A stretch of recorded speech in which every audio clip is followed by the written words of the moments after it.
Lauren Boebert's former employees say she's a monster and her business record is a sham. Former workers say they got stiffed on pay while Boebert spent exorbitant sums on breast implants. Not unlike Representative Marjorie Taylor Greene of Georgia and Representative Madison Cawthorn of North Carolina, Rep. Lauren Boebert of Colorado is a far-right MAGA Republican who has gone out of her way to court controversy since being sworn into the U.S. House of Representatives in January 2021. The 35-year-old Boebert, a QAnon supporter and conspiracy theorist, is running on a pseudo-populist platform in her 2022 re-election campaign. But journalist Abigail Weinberg, in an article published by Mother Jones on May 12, demonstrates that Boebert's image as a straight-talking small-town business owner is a sham. A close look at Boebert's past reveals cracks in the narrative she's built, Weinberg explains.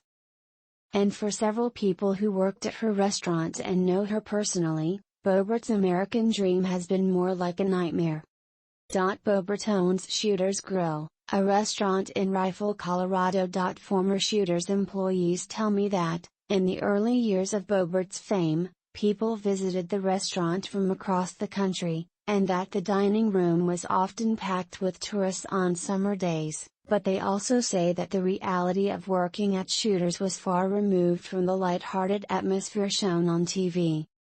In fact, 5 former Shooter's employees tell me that Boebert frequently failed to pay her employees on time.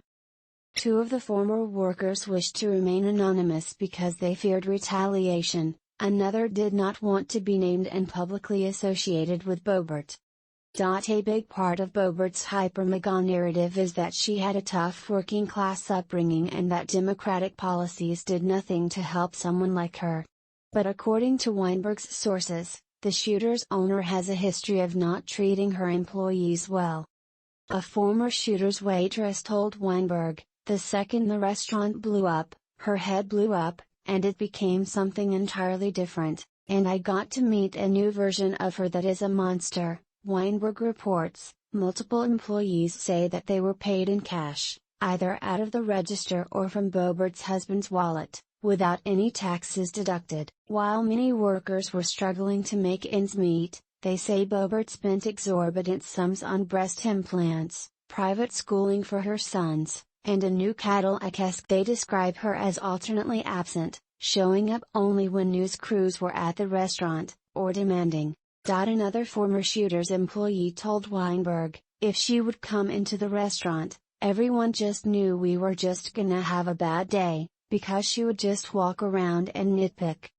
Josh Boyington, who worked as a cook at Shooter's before leaving in 2017, alleges that Shooter's was losing money in the late 2010s. Boyington told Weinberg, "Shooter's don't make no money. I left because I don't even think we were topping $500 a day." Weinberg managed to get Boebert on the phone.